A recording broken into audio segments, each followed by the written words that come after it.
To one who said that myths were lies and therefore worthless, even though breathed through silver. Philomythos to Misomythos. You look at trees and label them just so, for trees are trees and growing is to grow. You walk the earth and tread with solemn pace, one of the many minor globes of space. A star's a star, some matter in a ball, compelled to courses mathematical. Amid the regimented cold inane, where destined atoms are each moment slain. At bidding of a will to which we bend, and must but only dimly apprehend, great processes march on as time unrolls from dark beginnings to uncertain goals, and as on page o'erwritten without clue, with script and limning pact of various hue, an endless multitude of forms appear, some grim, some frail, some beautiful, some queer, each alien except as kin from one, remote origo, gnat, man, stone, and sun. God made the petrous rocks, the arboreal trees, Tellurian earth and stellar stars, and these homuncular men who walk upon the ground, with nerves that tingle, touched by light and sound. The movements of the sea, the wind and boughs, green grass, the large, slow oddity of cows, thunder and lightning, birds that wheel and cry, slime crawling up from mud to live and die. These each are duly registered and print the brain's contortions with a separate dint. Yet trees are not trees until so named and seen, and never were so named till those had been whose speech in belated breath unfurled faint echo and dim picture of the world, but neither record nor photograph being divination, judgment, and a laugh response to those that felt a stir within by deep monition, movements that were kin to life and death of trees, of beasts, of stars, free captives undermining shadowy bars, digging the foreknown from experience and fanning the vein of spirit out of sense. Great powers they slowly brought out of themselves, and looking backwards they beheld the elves that wrought on cunning forges in the mind, and light and dark on secret looms entwined.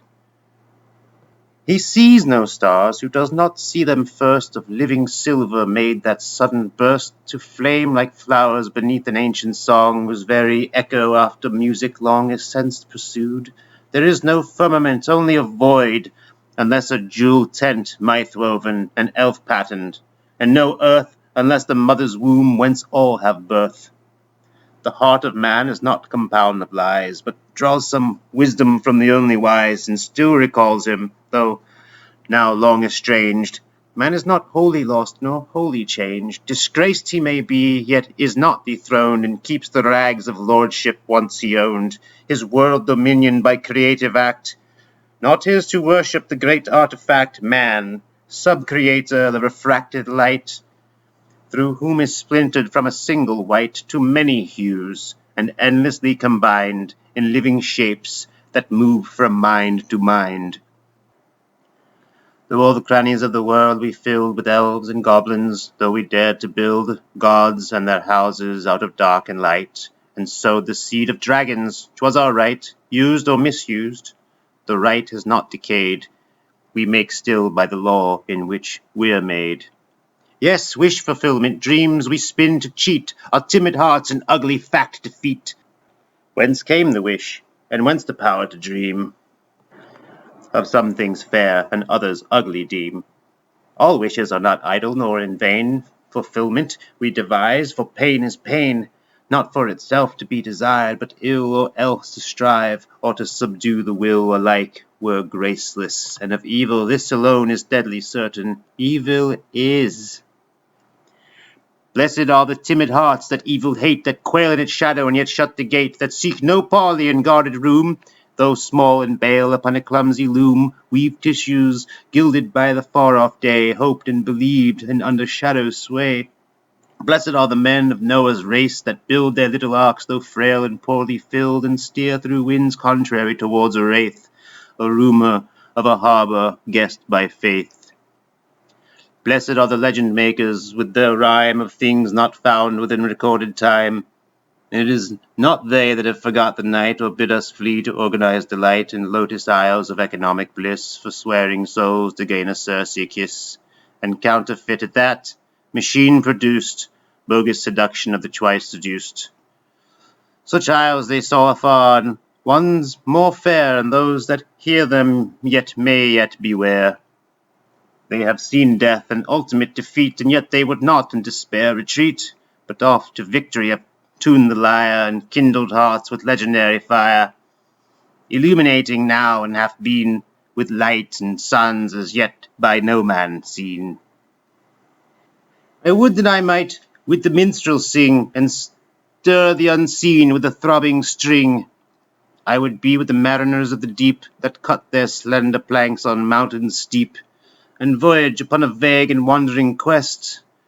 For some have passed beyond the fabled west. I would with the beleaguered fools be told, that keep an inner fastness where their gold impure and scanty, yet they loyally bring to mint an image blurred of distant king, or in fantastic banners weave the sheen heraldic emblems of a lord unseen. I will not walk with your progressive apes, erect and sapient. Before them gapes the dark abyss to which their progress tends, if by God's mercy progress ever ends, and does not ceaselessly revolve the same unfruitful course with changing of a name. I will not tread your dusty path and flat, denoting this and that, and by this and that your world immutable, wherein no part the little maker has with maker's art. I bow not yet before the iron crown, nor cast my own small golden sceptre down. In paradise perchance the eye may stray from gazing upon everlasting day, to see the day illumined and renew from mirrored truth the likeness of the true. Then looking on the blessed land 'twill see that all is as it is, and yet made free. Salvation changes not, nor yet destroys, garden nor gardener, children nor their toys. Evil it will not see, for evil lies, not in God's picture, but in crooked eyes, not in the source, but in malicious choice, and not in sound, but in the tuneless voice.